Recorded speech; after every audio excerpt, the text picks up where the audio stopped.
Entre muitas das incertezas que o time do CSA está vivendo agora, é de quem vai ser o próximo presidente.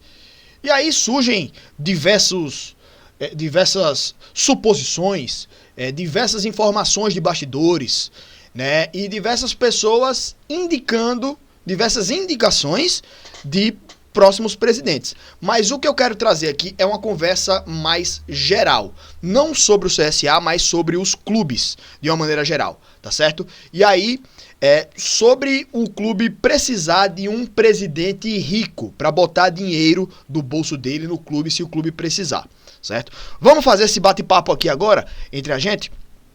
Antes, já deixa o like aqui na nossa live ou no nosso vídeo, né? Tô gravando aqui o corte para postar no canal de cortes também, então, independente de onde você estiver assistindo, deixa o like aqui, beleza? Se inscreve aqui no nosso canal, que é importante demais pra gente seguir crescendo e evoluindo aqui dentro da plataforma do YouTube, ficar cada vez mais em alta aqui dentro do nosso canal. E link na descrição aqui também para você acompanhar todos os nossos perfis, redes e canais, beleza? Canal de lives, canal de cortes e muito mais. Enfim, pessoal, um clube precisa ou não de um presidente rico? A gente tem diversos exemplos de presidentes que botaram dinheiro do próprio bolso no clube, conseguiram reerguer o clube e depois o clube conseguiu andar com as próprias pernas. O CSA é um deles, né? O Rafael Tenório fez isso em 2016 e continuou fazendo isso durante algum tempo, botando dinheiro do bolso dele. Claro que ele em algum momento deve ter tirado de volta, né, o que ele aportou, mas enfim. Primeiro, vamos partir do pressuposto de que esses presidentes ricos, eles são empresários bem-sucedidos e milionários. Gente, milionário não é burro. Milionário não joga dinheiro fora. Ele não coloca dinheiro aonde ele não vai tirar, certo? Então, assim, esqueça esse negócio do presidente que vai, por amor ao clube, colocar ali 10 milhões de reais para pagar as dívidas do clube e não vai tirar esse dinheiro depois. Ele vai tirar. Ele vai botar correção monetária, que é corrigir a partir da inflação, e ele vai colocar uma margem de lucro também em cima disso, que são os juros do empréstimo, certo? Então, o que o cara botar de dinheiro, ele vai querer tirar depois, tá? A não ser que ele seja um sheik árabe bilionário e que 100 milhões de reais não faça diferença na conta bancária dele. Aí pode ser que ele queira investir aí muito no clube e sem querer tirar de volta, certo? Mas essa não é a realidade dos clubes de futebol aqui do Brasil. O que o cara colocar de dinheiro, ele vai querer tirar, certo? Então, para um clube quebrado, para um clube liso, que tá batendo de dívida, que tá à beira da falência, chegar um milionário que coloque dinheiro ali, é importante, claro, para poder salvar a vida do clube. Senão o clube fecha, certo? Então, nesse caso, é importante. Mas, hoje, por exemplo, não acho que seja o caso do CSA. O CSA, claro que ele precisa se reorganizar, né? Não é um clube que está nadando em dinheiro, mas foi um clube que arrecadou muito e, pelo que foi falado pela diretoria dessa temporada, que agora é ex-diretoria, o CSA termina o ano ali até com dinheiro em caixa, certo? Mas para a próxima temporada vai ter um déficit de arrecadação, certo? Terminou com dinheiro em caixa porque teve muita cota de Copa do Brasil e Copa do Nordeste. Entrou muito dinheiro. Na próxima temporada não é garantia que esse dinheiro vai entrar. Bom, tem até menos jogos, talvez tenha menos sócios, sabe? Então, enfim. Para um clube profissional, muita gente fala que diretoria amadora precisa profissionalizar, né? Precisa ser mais profissional. Mas aí na hora de escolher um presidente, chega e diz, precisa de um dirigente e um presidente que tenha dinheiro no bolso para poder colocar no clube. Isso daí é profissionalismo? Não é. Isso não é profissionalismo. Isso daí é o suco do amadorismo. Você ficar dependendo de um milionário que vai ficar colocando dinheiro ali no seu clube o tempo inteiro para o clube não quebrar. Isso é o suco do amadorismo, né? É um amadorismo clássico isso daí. Você ficar dependendo de uma pessoa que tenha muito dinheiro e que fique colocando lá o dinheiro do bolso, né? Isso é o suco do amadorismo. O suprassumo do amadorismo. O profissionalismo, você precisa ter um dirigente, um presidente, que ele saiba planejar bem o andamento do clube dentro de um planejamento de arrecadação. Então, como é que o quanto você espera arrecadar com venda de ingressos? O quanto você espera arrecadar com venda de material? Isso daí você se baseia em fatos históricos. Você se baseia em quanto o clube arrecadou com bilheteria, com venda de material nos últimos anos, com sócio-torcedor nos últimos anos. Você negocia os patrocinadores. Você vê com o poder público o quanto eles vão querer aportar também, porque a gente sabe que tem patrocínio usando verba pública também. Prefeitura, governo do estado, às vezes patrocinam o clube, dão a grana, às vezes até mais do que os patrocinadores privados dão, né? Para ajudar o clube, porque movimenta ali a torcida e tal. Então, você precisa saber trabalhar dentro da sua arrecadação. Então você faz o seu planejamento financeiro do ano, quanto você pretende arrecadar, quanto você imagina que pode arrecadar, e você trabalha com o orçamento dentro daquele limite financeiro. Isso é o profissionalismo. Qualquer empresa faz isso, cara. Nenhuma empresa chega e fica, é o seguinte, a gente vai arrecadar quanto esse ano? Sei lá, 5 milhões. Vamos arrecadar 5 milhões esse ano. Tá, mas nosso orçamento aí é quanto? 10. Oxi, mas peraí. Se a gente vai arrecadar 5, como é que a gente vai gastar 10? Os outros 5 vai vir de onde? Não, mas a gente arruma aí. A gente vende jogador. Aliás, tem vários clubes do Brasil que fazem seu orçamento do ano planejando 100 milhões de reais em venda de jogador. Ninguém planeja isso não, tá ligado?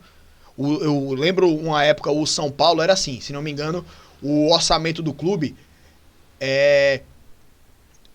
vamos supor, o orçamento era 300 milhões no ano e a arrecadação era 200 milhões de uma maneira geral e mais 100 milhões em venda de jogador. Então, no planejamento financeiro, eles planejaram vender 100 milhões de reais de jogadores para a Europa ou para outros países.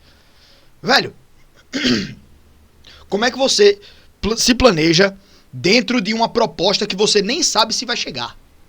Tá ligado? Como é que você se planeja dentro do dinheiro que outro clube vai oferecer em um jogador seu? Você nem sabe se o cara vai jogar o suficiente para ser vendido. Aí vai que você não consegue vender ninguém, você termina um ano quebrado, devendo 100 milhões. Entendeu? Eu chutei valores agora, por exemplo. Mas eu lembro de um ano, o São Paulo era assim. O São Paulo estava assim, ele planejou, vamos supor, vender 100 milhões de reais, vendeu 20 só. Aí depois começou a precisar vender jogadores, aí tipo, eles queriam vender 3 jogadores, cada um a 30 e poucos milhões. Aí um desses caras se machucou, se não me engano, aí não foi vendido. O outro, as propostas só chegaram, era 10 milhões e o outro não chegou nem proposta. Era um negócio assim, tá ligado? Então assim, pô, você pretendia vender 3 caras a 35 e só conseguiu vender um a 10 ou a 20. Então, bicho, isso daí também é algo que beira o amadorismo, né? Você planejar uma entrada de valor que não vai acontecer, que pode não acontecer. Então assim, imagina você tem o seu salário aí de 5 mil reais, mas o seu orçamento no mês é 7 mil. Você chega não, pô. Você vai gastando, quando vê a sua fatura no cartão tá 7 mil reais, seu salário é 5. Como é que você vai pagar os 7? Ah não, pô, porque eu tava esperando receber um dinheiro aí, de quê? De aposta. Eu tava apostando aqui, eu queria ganhar mais uns 2 mil conto. Né? Tô apostando toda vez 10 reais, 10 reais, 10 reais pra ganhar uma aposta lá e ganhar 2 mil reais pra poder fechar as contas. Velho, como é que você vai deitar em cima disso? Um dinheiro que você não sabe que vai entrar, tá ligado? Isso daí como é? Qual é a palavra? Não é incompetência, é uma irresponsabilidade financeira, tá ligado?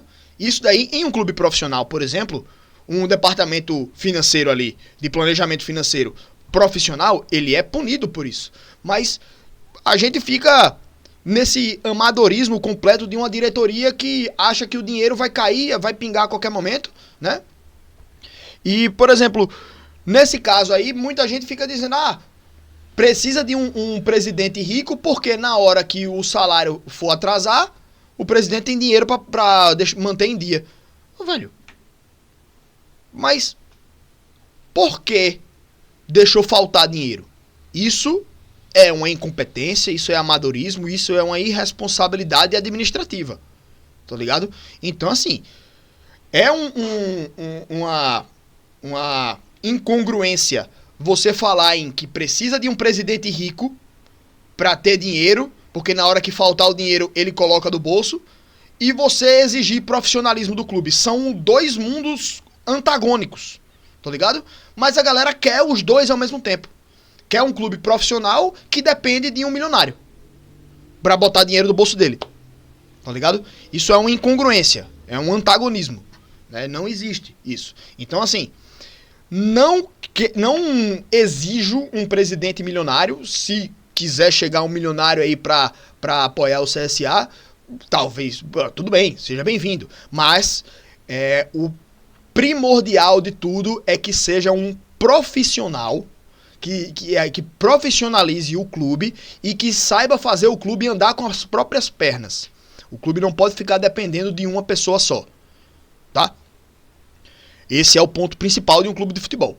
E aí a gente tem vários exemplos também, que é vamos lembrar, o Palmeiras lá atrás. O Paulo Nobre, lembram? Paulo Nobre botou do bolso dele não sei quantos milhões de reais. Claro que ele foi tirando depois, obviamente, né? Como eu falei, milionário não é burro. Milionário não cospe dinheiro à toa, em lugar nenhum. Ele coloca pra tirar depois. E aí o Paulo Nobre, ele reestruturou o time do Palmeiras. E aí depois veio outro, não lembro se veio outro presidente ou se veio direto a Leila Pereira. Mas aí veio a Crefisa, obviamente, e a Crefisa é uma grande apoiadora do Palmeiras, né? E aí, bem, outro exemplo de um presidente que ajudou a sanar as dívidas do clube. Eu tava pesquisando até o nome dele, Eduardo Bandeira de Melo, do Flamengo. O Flamengo era um time totalmente endividado, e mesmo sendo um time com uma das maiores arrecadações do Brasil, era um time que vivia devendo, vivia atrasando salário, vivia sem dinheiro e tal.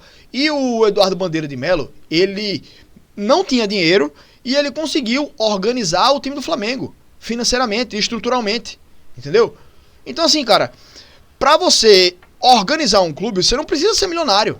Você precisa ser profissional, ser inteligente, ser um bom gerente, um bom administrador. E saber trabalhar dentro das limitações do seu clube. Tá ligado? Aí, onde é que entra a questão do cara ser o milionário, né? Qual é o limite financeiro do seu time? Porque o futebol se faz com dinheiro também, né? Então, o que é a sua limitação financeira? Aí, você tendo um cara que tem dinheiro no bolso, ele consegue botar uma grana ali, né, pra incentivar, sei lá, bicho, ou pra você contratar um jogador e tal, sabe? Mas, enfim, você não pode ficar dependendo de uma pessoa que vai ficar tirando dinheiro do próprio bolso pra enfiar dinheiro no clube lá. Não pode depender disso, cara. Isso daí é o suprassumo do amadorismo, como eu falei, entendeu? Então, assim, você precisa de um clube profissional. Você precisa de um clube que saiba gerir financeiramente a instituição e saiba trabalhar com esse limite financeiro. Se o limite financeiro no ano é 1 milhão, cara, não trabalha com 2, trabalha com 1. Trabalha com 1, trabalha no limite ali, mas não trabalhe para chegar no final do ano devendo. Tá ligado? Tem claro que o futebol tem o esgoto do futebol, como a galera fala também, né? A parte obscura lá do futebol, que é precisar de bicho, precisar de um monte de coisa lá, dinheiro por trás dos cantos lá, né? Mas enfim, o cara tem que saber também desses bastidores do futebol, mas principalmente precisa saber gerir o clube dentro da sua realidade financeira, tá ligado? Não adianta você ter dinheiro, botar dinheiro do seu bolso e tratar o clube com irresponsabilidade. Você vai jogar dinheiro fora, Entendeu? E milionário não joga dinheiro fora. Milionário não é burro, gente. Lembrem disso, milionário não é burro. Se existir um milionário burro no mundo, ele quebra, ele falha, ele vai à falência. Certo? Milionário não é burro. Beleza?